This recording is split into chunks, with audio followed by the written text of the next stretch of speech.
Hello and welcome to the Blue Tweezers channel with myself, Alan, from the channel, and nobody else. just little old me. Yes, great apologies for the impromptu change for this evening.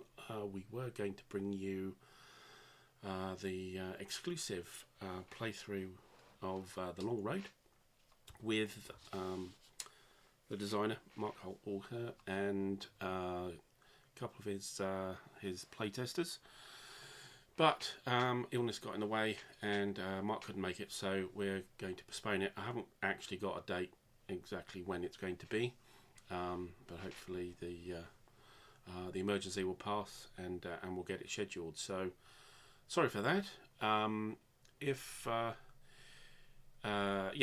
Let me know if you can hear me and see me, etc. That'll be great. And we're replacing it with just a little bit of chat for me, and of course it says February and we're into March. Well, I did January's in February, so I thought I'd do February's in March, although this is only just March, so I am catching up. Do bear with me and I will get my calendar right. Patrick, good evening, good to see you. And yeah, hopefully just go through a few things here. Won't take too long because I wasn't scheduling this, to be honest. Thanks, Peter. Good to see you. Good to see you. And Fred, brilliant. Good to see you too. Just going to send out a few, just a few little messages to summon the Tweezerati. Yeah, I've actually been today. I've actually been off in other places, seeing my new great nieces, who are coming along very well.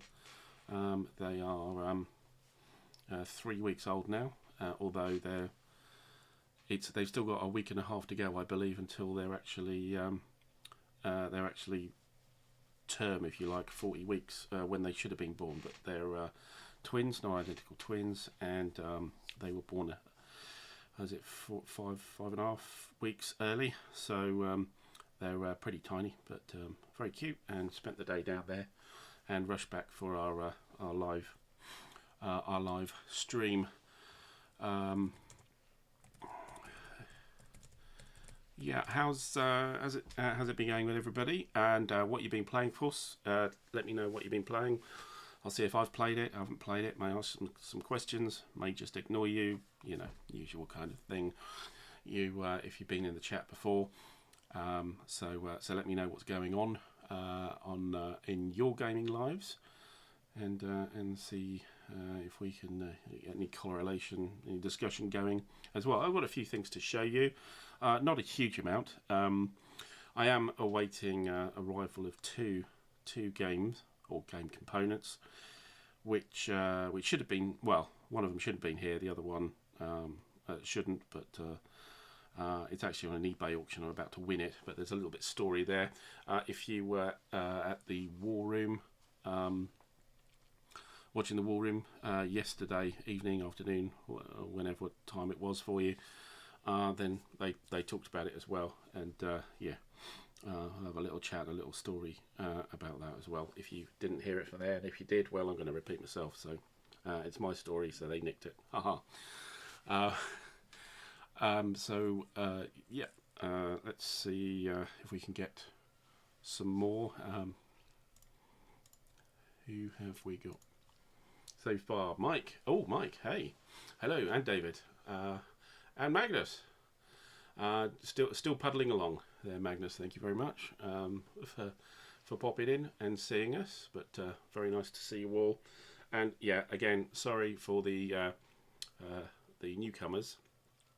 This is impromptu chat because we're unable to bring you the exclusive Long Road playthrough with Mark Water due to illness. Sorry about that. It's only postponed. It will happen at some point. I know it's been a long while in trying to get this nailed down, but we will get there eventually. Definitely, honest. Really. Hope anyway. Hope springs eternal, And yeah, just trying to get on my little messages. Hadn't quite got time to get the messages ready, so do bear with me for a second while I do that.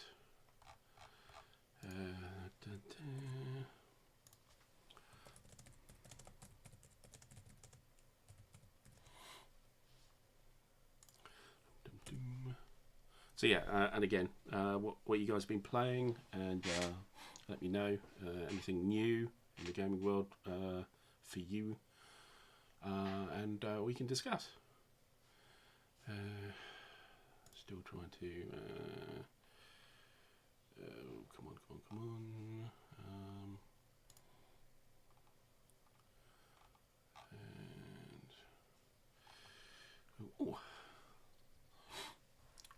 Pacific War. Oh, well, your Pacific War stuff has arrived, Peter. Excellent. You'll be able to chew on that for a little while, I think. Your map oriented upside down. Yeah, I remember the original, and it was a bit odd. Yeah, I suppose.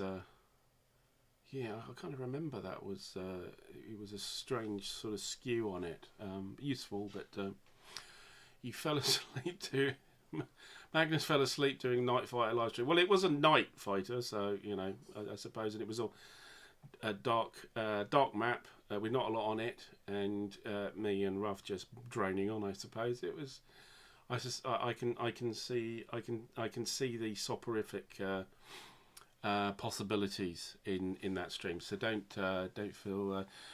You can always go back and have a look at it on my channel or on Ruff's as well, because he reproduces it himself. So have a look at it. It's reasonably entertaining, especially when we watch Ruff keep turning his aircraft away from the bombers and completely missing them. But a little bit of Schadenfreude there. Patrick, playing a distant plane. Yes. Oh, that's just up here. Yeah. Yes. Oh, it's next weekend. You're going to play that. Good stuff. You're any favourite sides that you wanna play? Or is it going to be random? Do you reckon? Blue, water, navy. Okay. Yes. Always. Yes. Always been looking at that one and not purchasing. Let me know how what you think of it. Currently trying the last 100 yards. Again, that's another one. Haven't jumped into that. But watching it, if you see what I mean. Sort of, it's in the back of mind. But I've got enough games to play with now at the moment. Captain C, no, don't know it actually. It sounds like I'm missing a real trend. Is that true? Yeah. Let me. Yeah. Who does that? I haven't actually got anything. Around that. Well, I haven't got any that. I haven't got a lot of naval games at all. Well, Age of Sail games. I presume that's an Age of Sail game. I've never really gelled with them, to be honest. I've got this kind of operational naval stuff. You know, the PQ-17s. Atlantic Chase, I suppose, is another one. Sure. Yeah. And but the actual kind of battle games, no, they're certainly not Age of Sail. I don't know. Yeah, it's never really kind of floated my boat. Pun intended. Not intended, but you know, I'll take it. Any day. Right, just the last of the messages. Sorry, but just buggering about here. Right, that should do it.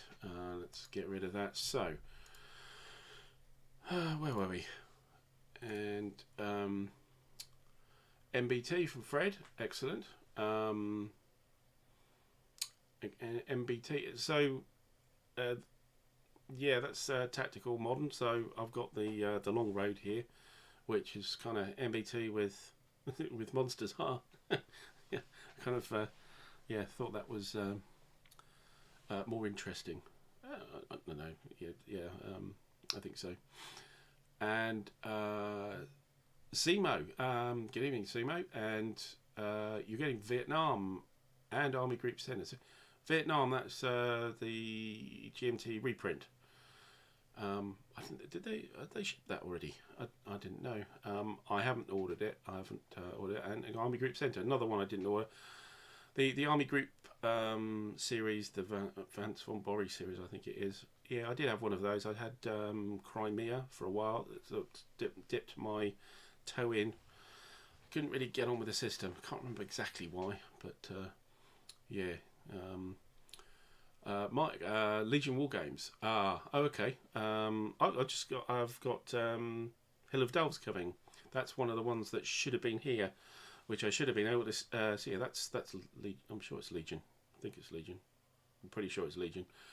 Yes, that should have been here, but on Friday during the day, waiting for the postman to come, and nipped out to have a shower for like 10 minutes, and of course he got the little red slip through the door where they go, right, we're going to take it back to a depot 15 miles away and you have to come and get it only during hours that we choose, and I haven't been able to get there, so I haven't got it. Peter's getting a copy of Yanks, so that's ASL Yanks. Oh god, yeah. Yeah, the American part of that. I suppose they're still shipping the originals. Do they still ship the original rulebook? You know, the big folder thing, and of course Beyond Valor and stuff like that.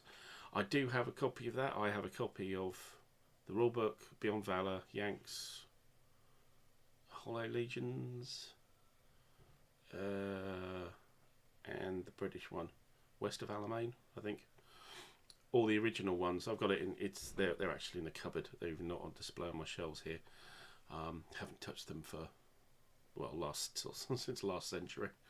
But good. Okay, we're getting into that. Marvelous. Howard, good evening. Our designer of Dark Blue Defection for Red Storm, which we've been teaching. We've been mentioning on the channel. So, and you're on ASL starter kit. Okay, good. Yes, yeah. Yeah. As I say, I've still got the original old stuff, and I might get back to it at some point, but I don't know. We'll see. Good. Well, wow, there's a lot of stuff. There's a lot of stuff going on. Probably more than I'm doing. But yeah, back to what we had. The rest of the screen, you're wondering what the hell all that is there. So I've just been playing a bit with the Tannenberg campaign from 1914 Twilight in the East, GMT. You may have seen on the channel I did some Galicia, one Mac Galicia, Battle of Lublin, back with Jordan McMullen last year. We went through that, which is a sort of introductory scenario. This is that was in Galicia. That's the southern front of the eastern front. So this is the northern front. This is Tannenberg, and I just started off just playing with it a bit, just in the first turn, with the Russians just advancing over the border and meeting up with the German First Corps, and seeing how that's going. So I've just done the Russian movement phase.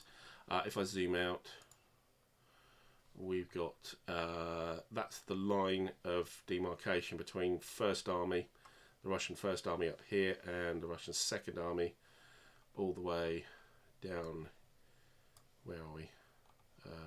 Yeah, that's it, all the way here, and no, it's a bit further. I can't see it because I don't think I'm a Russian commander. I resigned First Army. I can see Second Army. There we go. That's Second Army there.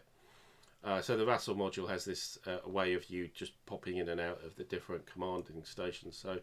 So now you won't see too much. You won't see all the stuff up here with the First Army there. You'll only see the Second Army. So that's all the Second Army. But Second Army doesn't move until game turn 2. So it's really just, you just ignore them for the first turn, and we're back to First Army up here. And they've just moved forward from their mobilisation areas there.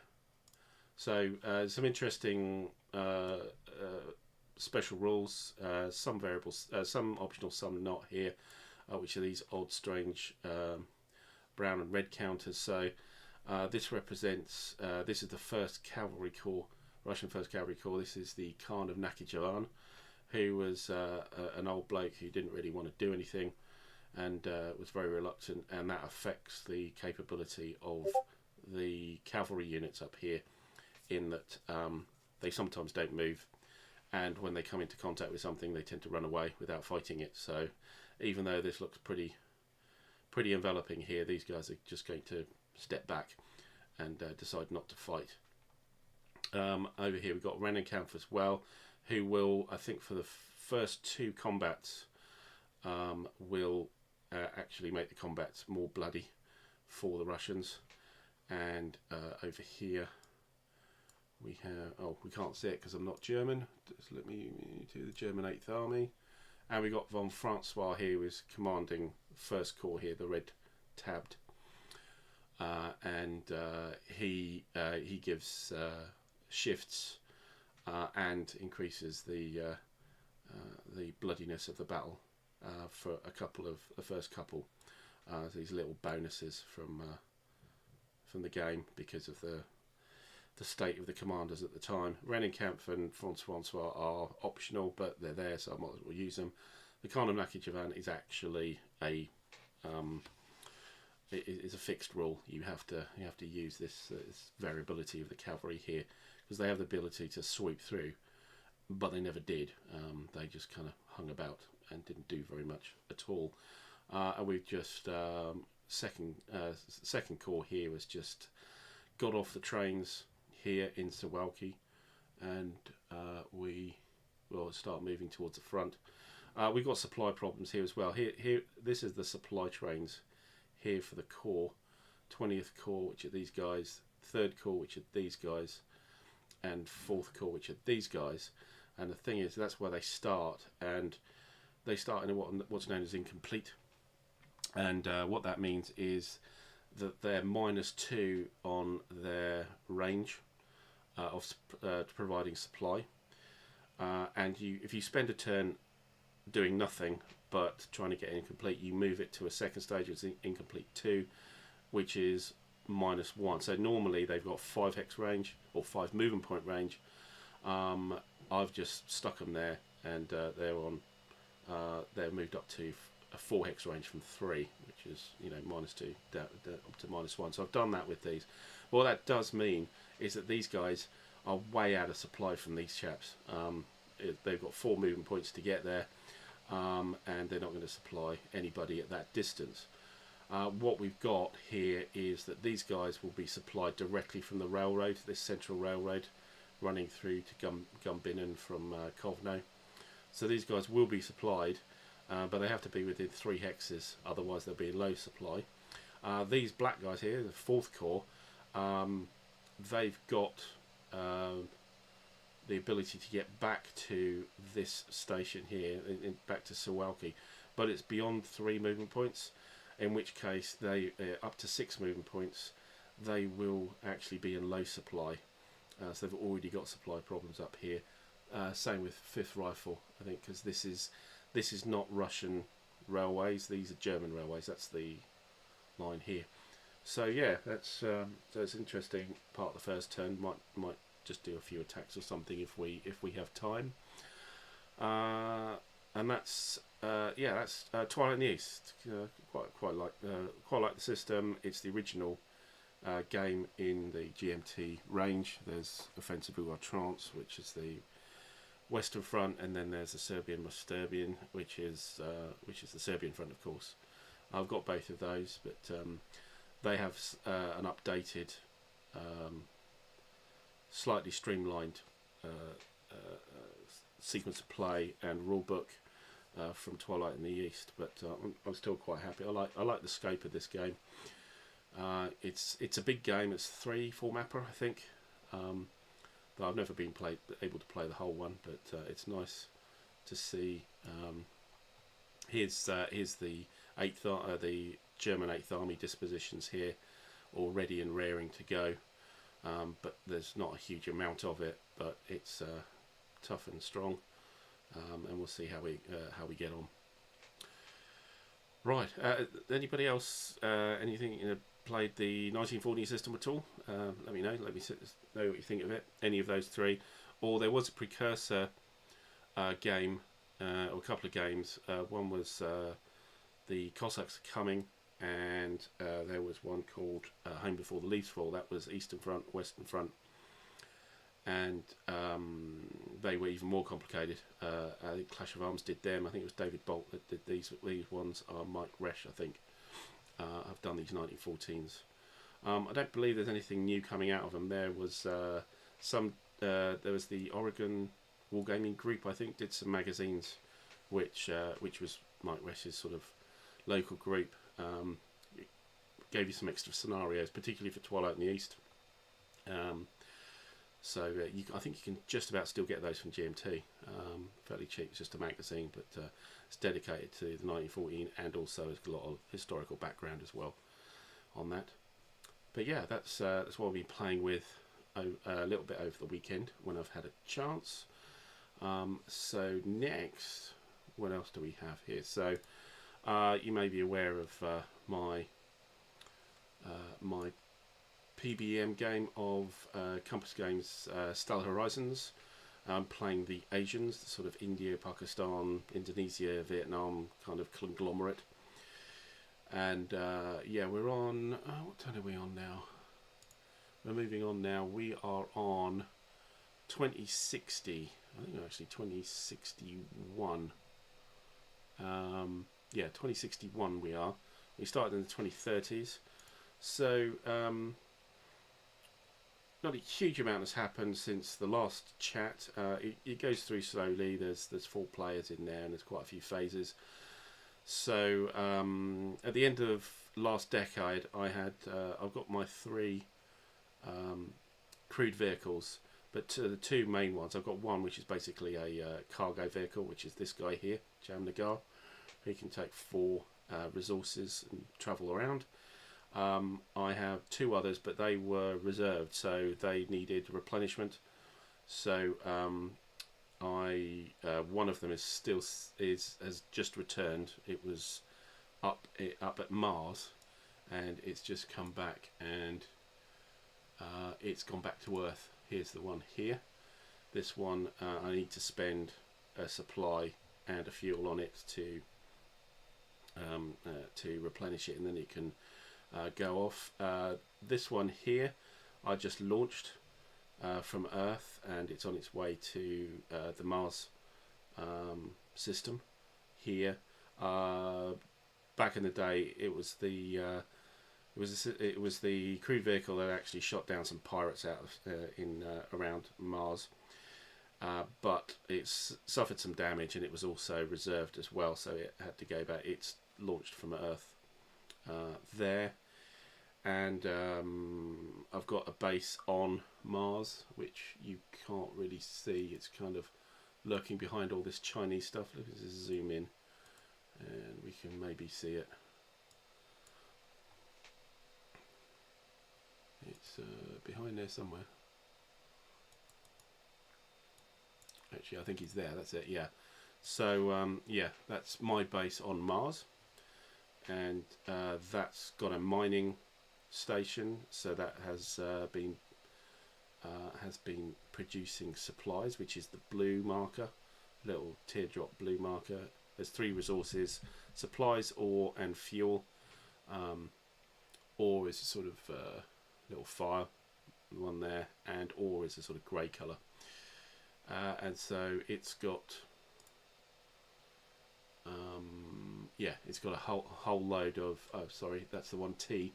Yeah, I took some sup from that in my cargo vessel, so they did have 7. It's now only got 3, and I've got the other base, Akata, which is on the moon. It's got a large mining station there, and it's producing 9 ore, but it's sort of kind of stuck there. I need to wait for the. I don't have a supply.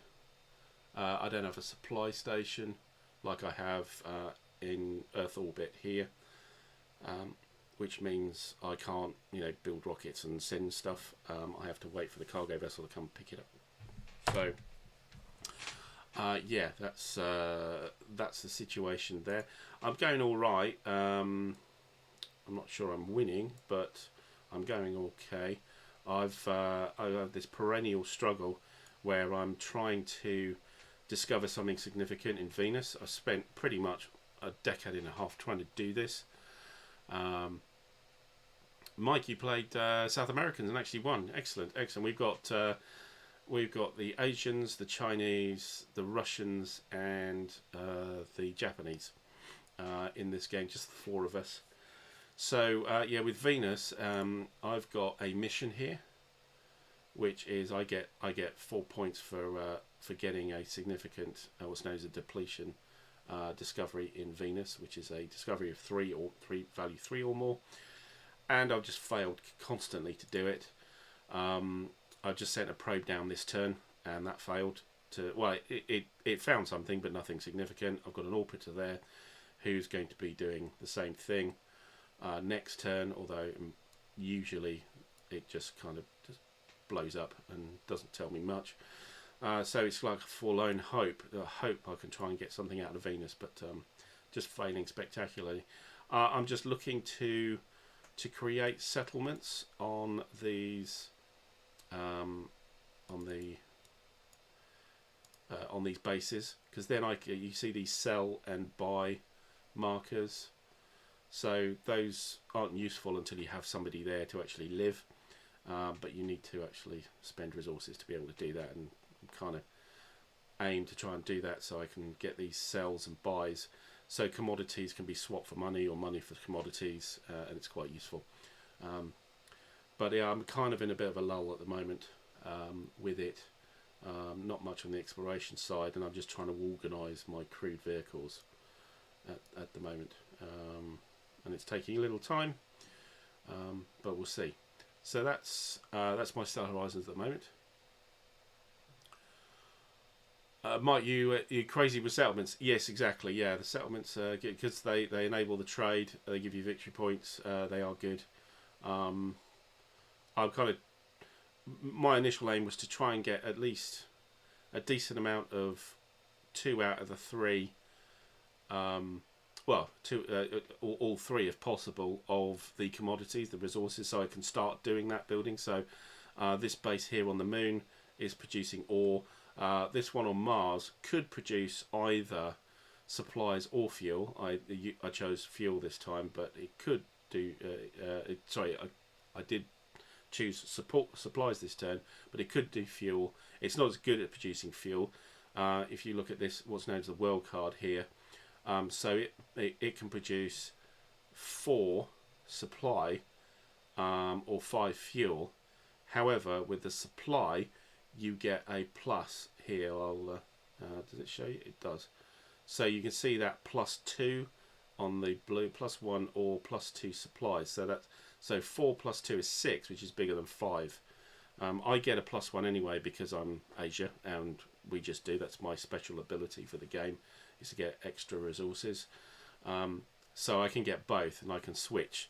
But you only produce every 10 years, once every decade here. So, but I'll get the fuel next time maybe. But we'll see how we get on.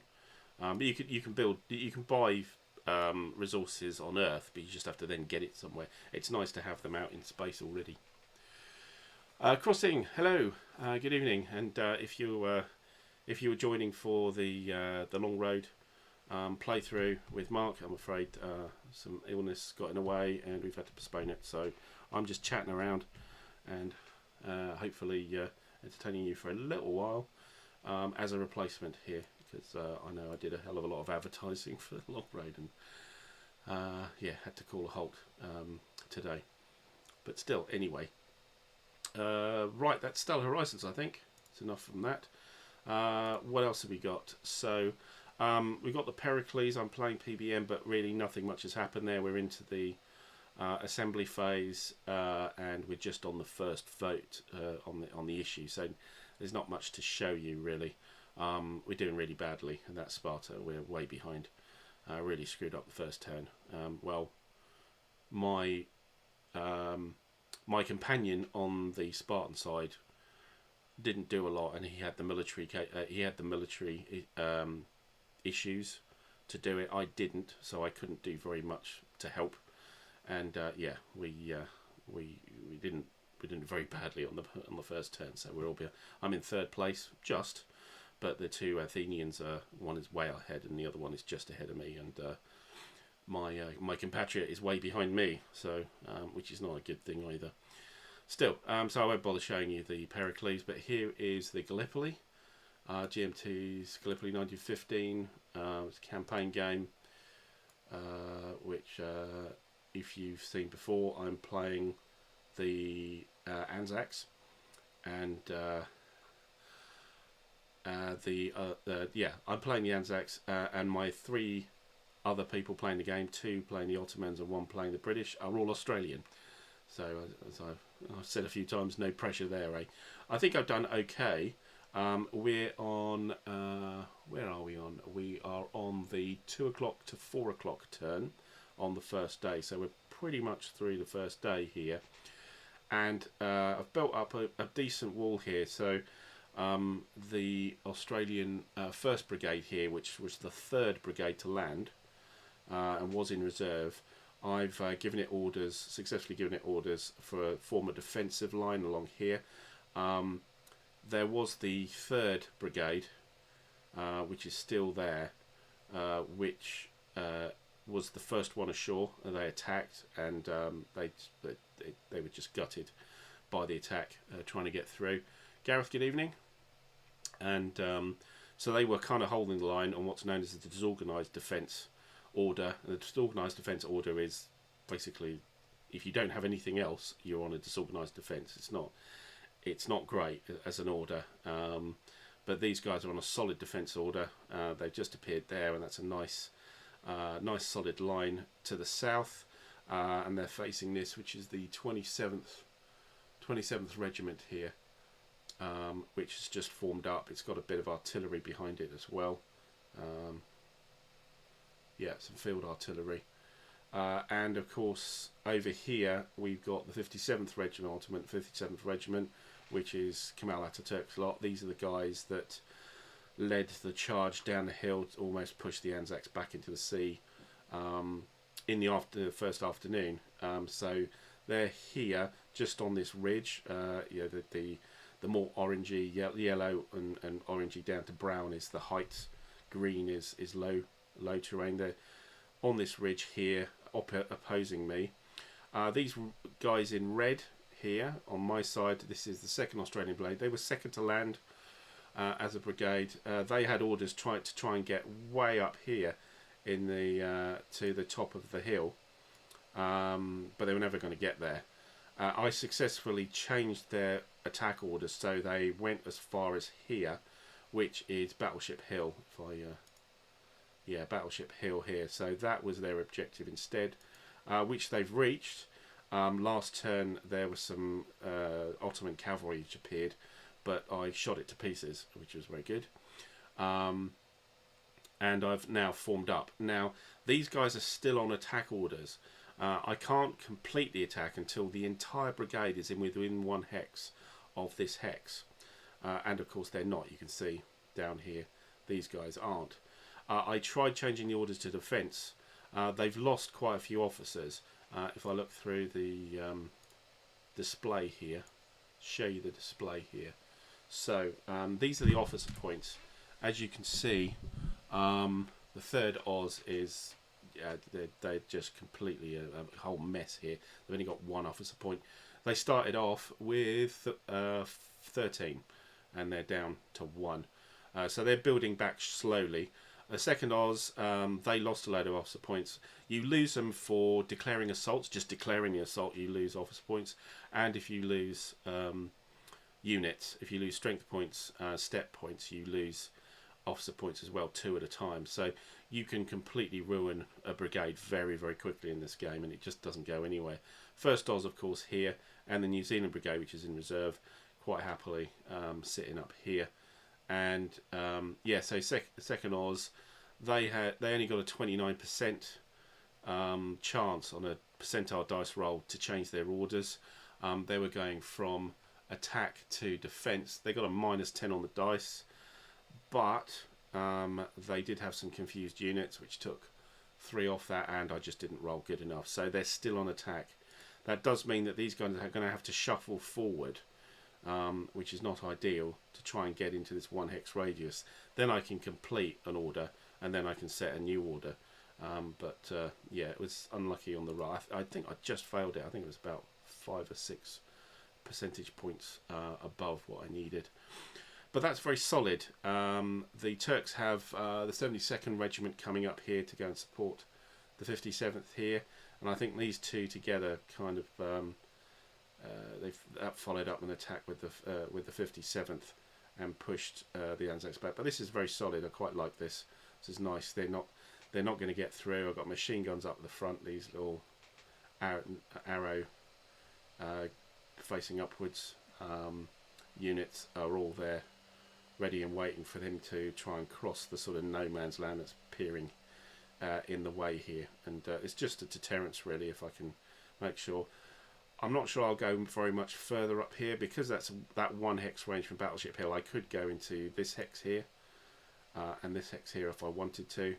I couldn't go into that hex though, because that's beyond my orders. I might go there, not sure. Might go into this hex next turn, we'll see. The Ottomans have a bit more, they're a bit more likely to activate before the Australians and the British, so they'll probably got first jump every single turn. They've had the jump on me, so they're likely going to be occupying and moving up a bit more. So it'll be a problem me trying to get there, because I might get shot to pieces. Moving here is very detrimental to health, especially with these formed half battalions. Each of these count as a half battalions, and 2 strength points is quite a lot on the fire table. What's happening down south? It's all terrible, still terrible. I think we have actually got V Beach now. Yeah, some of the companies that were on the River Clyde steamer, which was beached, managed to get off and actually take the hex, but that's all they've got is the hex there. So W and V Beach are actually beaches, and W Beach they've managed to filter around here, and the S Beach guys, also Y Beach guys, have managed to toddle all the way along here, and S Beach guys have wandered all the way up here. But yeah, I'm not quite sure what they're doing there. But this is not my problem, so I'm just leaving. That's my compatriot playing the British, and just gonna have to get on with it there. But that's Gallipoli. So we've still got, I think it's 3 whole days is the campaign, and so we're towards the end of the first day. Just looking at the turn track here. So yeah, we're on. The game turn should be there 2 to 4 p.m. I think this is an earlier. This is an earlier. I need to just run through the actual. This is my log, I think. Yeah, which moved the New Zealanders on here, and no, it still hasn't moved. So the game turn moves to here. As you can see, we've got a 4 to 6 turn. We've got a twilight turn. Then we've got the night turn as well, and then on to midday. So it looks like we're in the middle. Actually, it's quite a lot later, and at night there's a lot of engineering and stuff that goes. Night attacks are really a bit dodgy. Your officer points just drop dramatically in trying to do that. You actually just naturally lose them, even if you're not doing anything. If you're in an attack, even if it's going well, it's just the confusion is just horrendous. Still, there we go. On reinforcements, I didn't get any this turn. Next turn, you see those black top one. Those are more New Zealand units, and here with this is the 4th Australian Brigade, which is part of the New Zealand and Australia division rather than the 1st Australian division, which is the first 3 brigades I've got. If we look at the which one should I look at? We'll look at the not landing sled.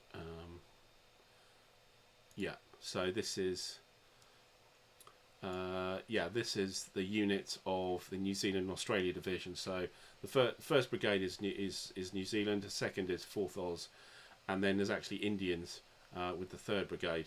But yeah, the fourth Oz are coming in the twilight to support New Zealand. So that's a completely different division. As you can see, it's a light tan colour to this olive orange. As you can see, there's differences in the Ottomans. So the 27th is a completely different division than the 57th. That's much lighter. Right, so that's Gallipoli. Charles, good evening. Good evening. Thanks for morning. Absolutely, if it's morning where you are. Yeah. So any of the chaps that have just joined, just let me know what you're playing, and I'll comment, see if I know what's what on that. Yeah, do tell us. But I'm just going through what I'm playing at the moment, and that's pretty much all the vassal games. Yeah, so I do have something new to show you, and I think if you were on the War Room at ID Jester's channel Saturday, they might have talked about it. They talk so much about me, I've got nothing to say, you know. They keep going on and on and on about me, especially Ruff. Don't know why. I mean, it's not like I do regular streams with him or anything like that. What did you guys think of the Night Fighter as well, except for Magnus, who slept through it? Anybody else, if you watched it, so let me know what you thought of it. I think it's a really cracking game, actually. Weird, but cracking. Tim, you looking forward to the Mons game? Yeah, if it gets to the 500, it's getting there slowly. It's plodding up the numbers. And I mean, one thing I thought would be very interesting, actually, is just switching back to the 1914. This kind of area, the Battle of Gumbinnen and Staliaponen, all this stuff here with 8th Army and Russian 1st Army, I would have thought that would be a really cracking rifle and spade game. So the Gallipoli Mons system, I think it would actually work quite coolly here. I don't know, might be a very big game, lots of maps, but yeah, I think if they were looking at somewhere else for it to go, Staliaponen and Gumbinnen, which were the first two battles in East Prussia, I think would be, or possibly even, if they can fit it in, the actual Tannenberg battlefield, which is kind of down here. Yeah, so yeah, in this kind of area, Ortelsburg, Niedenberg, Allenstein, Osterode area. This is the Tannenberg. That's the old Battle of Tannenberg symbol there. So all this area, I think it'd be really good at rifle and spade. That one or Gumbinnen and Staliaponen, I think. So Mike, yeah, you like Nightfire. I do as well. I think it's under the another pun coming up. Warning, warning. Yes, pun warning. It's a little bit under the radar, haha. As a game, I think there's a lot of talk about the Compass Games stuff with the what was it, Night Fighter Ace, Interceptor Ace, those Ace games, which I'm not much of a fan of, to be honest. But I think something like Night Fighter actually kind of hits the spot a lot better for me. So all the technical stuff there is really good. You know how the radars are implemented and things. Jester, hello. Yeah, we were just talking about your channel. Anyway, why was I talking about your channel? Oh, because of the game to show you. So I'm going to do this Charles Autumn for Barbarossa and the Russian campaign and Battle of Inkerman. Which Battle of Inkerman is that? Is it Paper Wars 1? The Compass magazine 1? Yeah, because I've got quite a lot of interest in Battle of Inkerman, but I don't have a game on it. But whenever I've looked at the games, I've kind of went, I don't know. Michael, hello. Good evening. Let us know what you've been playing as well. And doing these chats frequently now, you'll probably get the same answer. And actually, you're getting the same answer here because I'm giving you sort of Gallipoli 1915 and Stellar Horizons and stuff here. But at least the 1914 stuff is a little bit different. But yeah, let me set up the what I'm going to show you now. I'm going to do my little shifty with the cameras. Shifty is a technical term,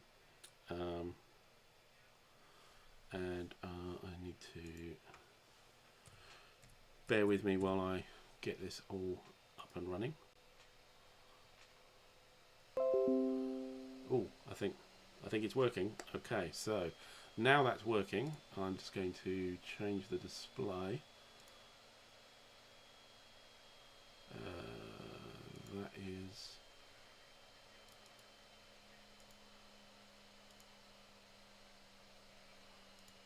so. Whoops. Just let me actually. Yeah, actually, I'll just do that. So yeah, that's my computer, and that's my screen. It's the wrong orientation and stuff, but just bear with me while I take this across here. I'm not going to be able to hear anything, but it doesn't matter because nobody's speaking. I'll take my headphones off. So what we have here,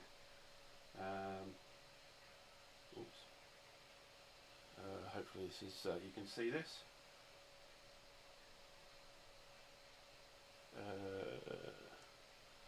Whoops, no, lost it. Give me a second.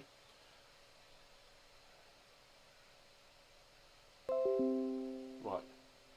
Yes, there we go. Okay. So, yeah. So a little bit of background on this is this is Invasions Volume 1 by Wisdom Owl. So, our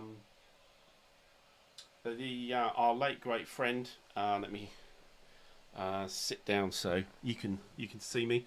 Our late great friend here. We had Chris Ridley, who sadly passed away.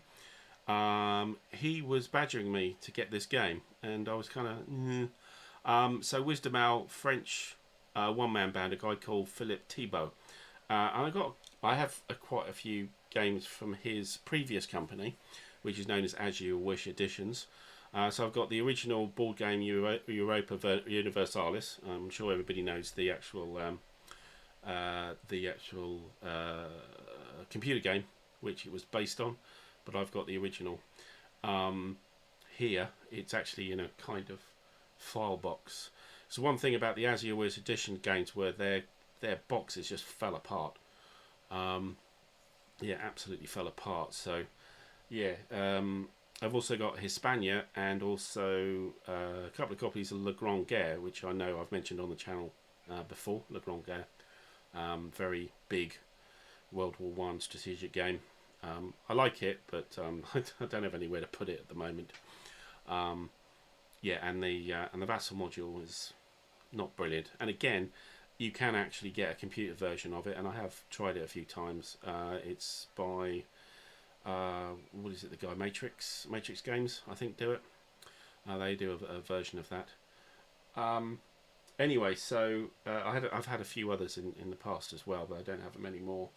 So I thought it was interesting, and Hispania was an equivalent of the Britannia game in. Can anybody hear me? Can everybody? Yes, you can hear me. Sorry, I was just looking at my levels, and suddenly I couldn't see the speech going through, but now I can. It just scrolled off the screen, off the window. So where was I? Yes, Hispania. So Hispania was the Spanish version of Britannia. If you know the Britannia system, tribes. It's 4 players. You have differing tribes throughout history, and they interact and they try and score points about where they are and what they kill. Dice roll system is hit on a 5 or a 6 with maybe a modifier either way on the dice. So Invasions is, I think, the next thing on from Hispania. So and that's why I was interested in it. So Chris suggested I get it, and I said, well, I'm denying I didn't get it, and then I heard he passed away and stuff, and I thought, well, it's a bit crass, but maybe, as a tribute, I might get the game. So I had a look on eBay, and they were a bit expensive. They're around $40, $50, £50, £50, things like that. but in the last, yeah, about 2-3 weeks ago, one came up for 25 quid, which I thought was eminently reasonable. I ended up winning, doing it on an offer of 24 quid, and it was shipped to me last week. And it arrived last week, and I unboxed it, and great. It's not only Invasions Part 1, it has one of the expansions, so there are expansions to Invasions Volume 1. And there's the Eastern expansion. Again, now I'll show you, but it's quite a big game. So again, where the hell am I going to play this? Yeah, but that's my own problem. But as I was breaking down the box, the box that came in it, which has sort of been used for something else and then used for this, and as I turned it over, I saw Chris's surname with another person's name, and I surmised that this actually was Chris's copy of the game, which I thought, oh, brilliant. That prompted me actually, and this is where I said that I've got another new one coming, is that I do need to check. I was on an eBay auction for the Next War Supplement #1 for the Next War series at 25 quid, again from the same source. So obviously it was Chris's as well, and yeah, hopefully I've won that, and that'll be sent over as well. But anyway, let's look at Invasions. So I've got the rule book out already, because I've been looking at the rule book already. And it is punched for me, which is very nice. So bear with me a bit, in that I haven't got. Oops. Hang on. Where are we? Can you still see me? You can still see me. Okay. Sorry about the zoom and stuff going on here. But yeah, here we have the game. It's quite a big box, quite a thick box, as you've probably seen as I've been wittering on. And it's this Britannia system, but it's got a lot more to it. There we go. Sorry, on my phone I wasn't actually getting the screen. Some other little screen had come up. So we have the. This is the expansion map. This is the East expansion map, which goes up to India, and it's got that sort of Britannia feel, sort of squiggly areas, and it gives you somewhere to put your cards as well. There are cards in this game, which there wasn't in the others. And this is the main map, which I'll try and get out. As I say, my unboxings are horribly amateurish, and I make no excuses for it. So this is obviously Britain, of course, here. And what Invasions is about the Germanic invasions of the Roman Empire. So you've got Rome, you've got Byzantium, and then you've got all the tribes like the Franks, the Alemanni, even the Persians, etc. And the 4 players are split up with a major power each. So there's a Roman player who gets to play both the Byzantines and the Western Romans. There is a Gothic player which gets to play the Visigoths and the Ostrogoths. There's a Persian player, and can I get the other? That's the whole map there. You see, it's a big old thing indeed, all the way North Africa, etc. And what was the other? Trying to remember who the other. Well, I'll have a look through the thing. I'll find out who the other player is. But Roman, Persian, Gothic, and somebody else. Can't remember. Yeah. So it's. I understand this was a Kickstarter, as it was done, and I know that a lot of people have been saying it's actually quite a broken game. There's horrendous amounts of errata on it, quite a few faults, and if you've ever had any As You Wish games in the past, they always have that. There's generally, as it's French games, there's usually translation problems. and there were also play testing problems. So these are aids here for the main players. So Romans and Byzantines are the same player. This just gives you information about any special information about those. And this is the, so these turns, how these turns work is that this is it tells you what comes in each turn as far as the tribes go, and they're underlined. Hopefully you can see that. It's not very clear, is it? We've got a Persians one here. The Goths, Huns. So the Huns are the green player. Yeah. That's not to say that's all they play. They've got loads and loads of others, but that's what they get. And this is the interior. This is the expansion. So this talks about that extra map here. Some more aids here. Calamities. So it's like a random events thing. Scoring sheet. So there are 12 turns to the game. There's only one scenario. So you start turn 1, go to turn 12. This is an appendices book. And this kind of goes through all the different tribes here. You can see Franks, Gepids, Herules, Hibernians, that's the Irish, Jutes, etc. And these will make an appearance. And it tells you how to get the victory points for each of these. These are the Alemanni here. Come on, let's do some. We're not focusing very well. There we go.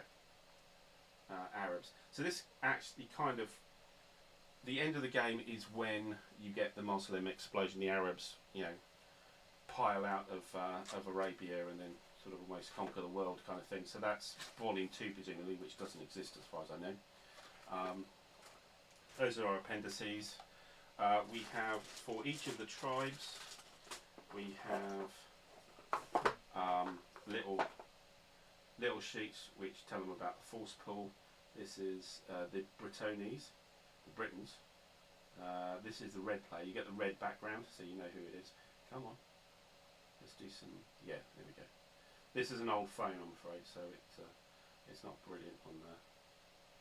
So it gives you the force pool and victory point schedule and when reinforcements come in. So they haven't got back. So there's loads of these, a big stack of them, and they're all colour coded. The greens and the blues. The blues are kind of grey, and there's a few extra which is added for the into the East expansion. You've got the Guptas there in India, and probably a few others. So those are all there. They're quite pretty. But what that does mean is that the game, never mind the map, you've got to station these around the map for the 4 players. So it's a massive footprint here when you're playing it. We have oh, it's gone again. What have we done? There we go. So we've got some dice. So these are custom dice. They're white dice and black dice, and they've got red and white swords or blanks. So swords are hits, reds are hits only in certain circumstances, and the black swords are hits. White dice are less lethal than blacks, and you get to upgrade dice before a battle when you have elite units. So elite units, you get to trade in your white dice for your black dice, and you get possibility. I think what the black dice, you actually do get two black swords. So example there, that's 2 hits, even without the red exception there. We've got cards here, event cards. Now I haven't really worked out exactly how these work because that's not very Britannia at all. All these event cards are available, which I think you can use to modify things. Of course, give you extra capabilities. I think there's some more here. Get them out, set them out and have a look. These are actually, Chris has actually put them into card sleeves as well. Very tight card sleeves, very nice. So that isn't an event card, not sure what that's for. Any of these events, probably not. Let's go to the event deck. I'm trying to do this one-handed because I'm holding the camera in a very expert David Bailey manner. I'm sure you appreciate the technical setup here. Gosh. Let's get an event card and have a look. What have we got here? A tooth for a tooth. Okay, 9 for a 9, a tooth, yeah. So, play during a military phase, stack activation. Target stack gains 2 VP per enemy unit eliminated during its activation. Okay, can be during a campaign. So, this is gain extra victory points when you beat people up, so that'll be nice. So, that's a good sample. And here, all the counters are separated. So all the blues together, and it's sort of blue, light bluey, bluey grey, black, kind of all mixed in together. There's nothing amazingly interesting on the counters. They're just sort of pictures with the name. A la Burgundy, there's no numbers or etc. Well, there are a couple of numbers on a few of them. Here's the reds. Here's the greens. And here's the reds, the greens, the blues, and the sort of yellowies, this is the Persians, etc. And also you've got some informational counters, fortified cities. So there are cities in the game as well. Again, not very Britannia-like. So there's quite a lot more to this game than the Britannia Hispania sort of stuff.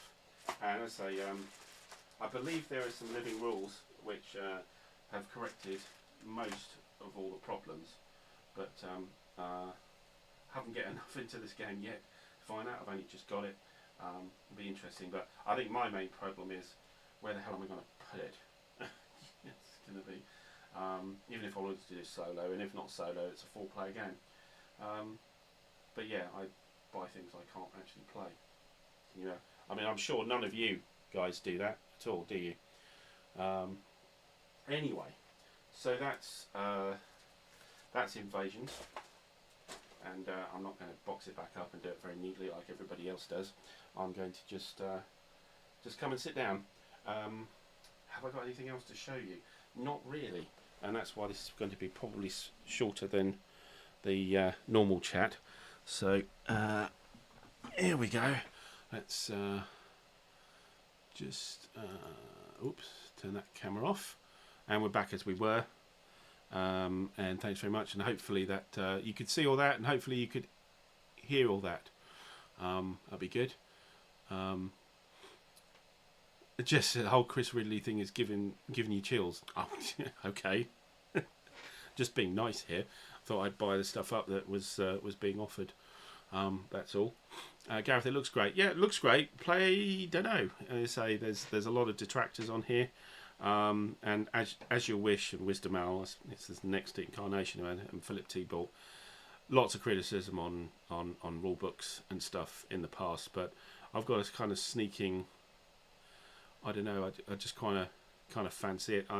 I once did a replay PBM, which was put out on Consim World, the talkconsimworld.com, the actual forum, with some guys on La Révolution Française, and we found that it was kind of broken, but we did give it a go because everybody kind of fancied it, and there's a certain charm to these games, but certainly not for everybody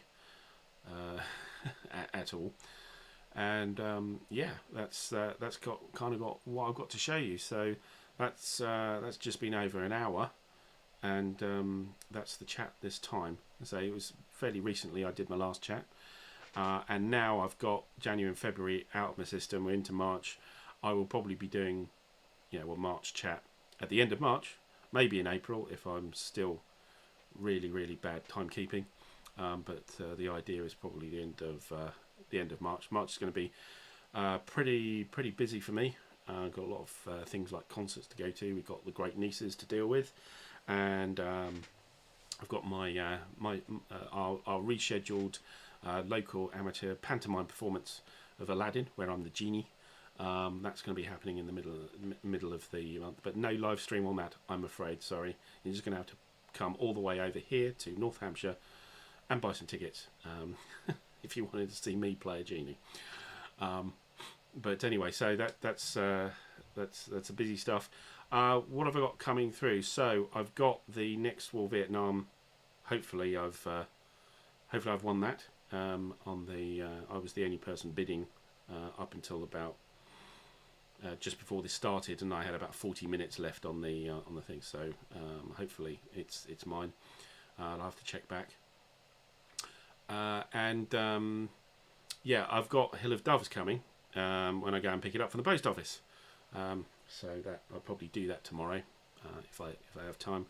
I'll pick that up, and of course, like everybody else, and certainly a lot of people who've already received their GMT stuff, particularly Pacific War, and things like that. I'm waiting for the Salerno 43 and the what was the other one? Into the Woods coming through. Not sure when that's going to see that. Carl, you got to see that genie actually. Yeah, it's a long way, I'm afraid. But I might get some pictures. I might post a little bit. You dream of you don't dream of this genie. You really don't. yeah. Nothing like the TV series, I'm afraid. But good. Right. That's all I've got to say. And thanks everybody for turning up. And again, big apologies about the long road. We will get there. There's a long road to getting a playthrough of the long road, I'm afraid, and we're not quite down to the end of it yet. But it's only a postponement. We are intending to do it. I just got to get diaries synced again with Mark and see how we go. So watch this space. Watch watch the channel. I know I've got a trailer which still tells you that it's happening now. I might end up pulling that and redoing it, but yeah. There we go. Anyway, hope you have a good week gaming, well, a good month gaming, and I'll see you towards the end of the month for another chat. But of course, we've got our usual rough and blue stuff going on. Just put a video up of Roamink. Hopefully you've seen that. Just running through a return of that. It's quite a long video, and because I'm explaining quite a lot of bits of stuff there, but have a look, see what you think of that game as well. But until next time, thanks for popping by, and yeah, probably Wednesday will be next for Rough and Blue. So until then, bye for now. Thank you.